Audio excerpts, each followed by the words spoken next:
1991年，曾强大的苏联一分为15，走向不可挽回的解体。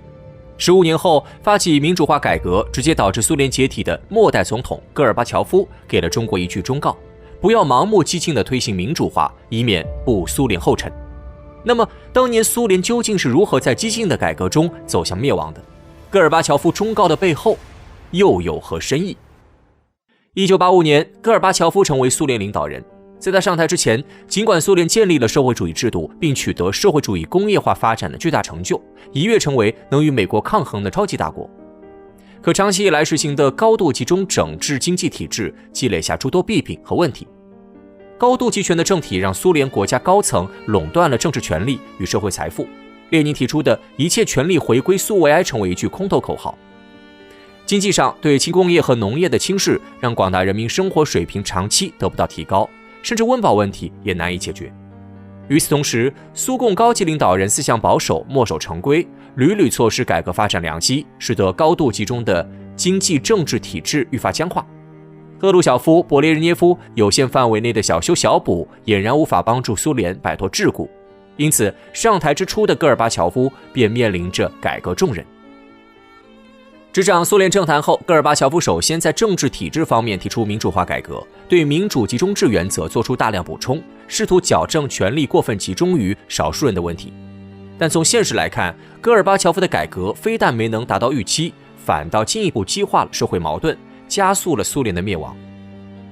而他改革失败的重要原因就在于忽视了无产阶级民主建设长期化、渐进化过程，未能循序渐进、实事求是地推行改革步骤。甚至于戈尔巴乔夫本人的民主化思想仍存在严重理论缺陷和不足，就被运用到了国家机器的改革上。戈尔巴乔夫民主思想的进步性在于，它反映了苏联人民打破专制集权、还政于民的历史要求，具备一定进步性。但与此同时，戈尔巴乔夫的民主化改革是在经济改革受制后进行的，他是在思想准备不充分的情况下，激进地在政治领域率先推行民主化，试图简单粗暴地将国家权力从苏共转移至下面各个加盟国政府的手中。如此直接的权力交接，本质上并不能改变苏联当下在经济和政治上并不民主的现状，这为日后的改革失败、苏联加速解体埋下了伏笔。列宁在领导俄国进行无产阶级革命的过程中，创造性地发展了马克思主义有关无产阶级政党的学说，证明了建立一个民主集中制的纪律严明的政党对取得无产阶级革命胜利的重要性。然而，这一理念在革命收获果实后并未延续下来，一切政权回归苏维埃成为了一句口号。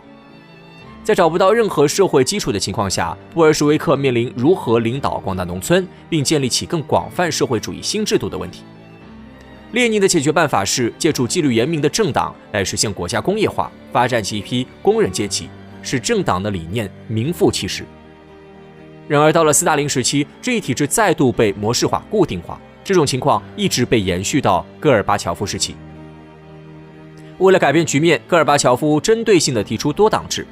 从1988年至1990年，苏联的非政府组织如雨后春笋般接连冒出，多党制成为现实。在1989年6月的第一届苏联人代会上，一党制正式被取消。在国内局势的压力下，戈尔巴乔夫于1990年再度放宽限制，将苏共在法律上的地位一降再降，令其变成了一个与其他政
85年，戈尔巴乔夫提出加速经济改革战略，其设想是在原有经济体制与结构基础上加速发展经济，但他忽视了社会生活的主要矛盾，没能最大限度探索出农业改革路径，进而推动轻工业发展。直到1989年3月，戈尔巴乔夫才做出农业改革决定，但为时已晚。第二阶段是1987至1989年，这是经济民主化的探索时期。1987年6月，苏维埃通过了一系列实施新政策的法令和国有企业法。这一举措结束了经济部对国家生产的日常管理与监督，各地方经济将享有极大的自主权。国家计划委员会转而关注长期目标，将生产计划全面下放到地方。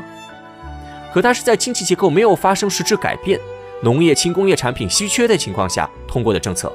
从而不可避免产生一系列消极影响，比如税收困难、中央财政紧张、财政赤字等等。为弥补改革失误，政府不得不大发纸币和国债，推动企业将更多资金转向工资领域。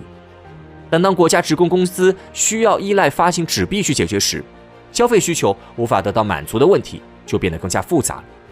社会生产力与生活物资短缺之间的矛盾，让苏联人民失去了对政府的最后一点信心。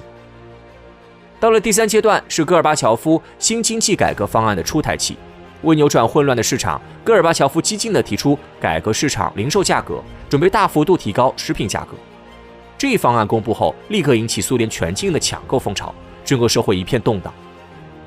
迫于国内外的巨大压力，戈尔巴乔夫不得不紧急叫停改革商品价格政策，并在不久后推出向市场经济过渡方针，这便是所谓的总统纲领。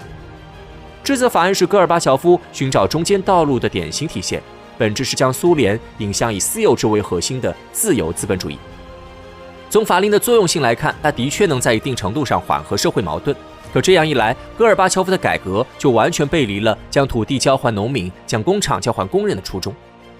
在后续的经济改革中，激进民主派彻底掌控了改革方向，改革脱离戈尔巴乔夫的控制。戈尔巴乔夫力图对失控的局面加以控制，但苏联内部已经形成强大的亲资本主义阵营。至此，戈尔巴乔夫的改革和苏联这尊庞然大物都来到了覆灭的边缘。经济改革的失误、后期改革目标与选择路径的背离，让苏联民众未能从改革中获得半分实惠，反倒是引发了民主改革派与激进民主派的激烈斗争。在双方极力争夺民众支持的时候，戈尔巴乔夫的失误让其彻底失去了民心。而没有苏联人民支持的改革，又谈何民主？戈尔巴乔夫激进极端的民主化改革已经说明，抛开现实条件谈民主，放弃权力搞改革，势必造成国家的混乱和社会的不稳定。只可惜，身在局中的戈尔巴乔夫未能意识到这一点。直到苏联解体的15年后，他才看破其中的错误，并将教训和经验传达给中国。戈尔巴乔夫看似是在给中国忠告，但在他内心深处最想给予帮助的是当年的自己，当年的苏联。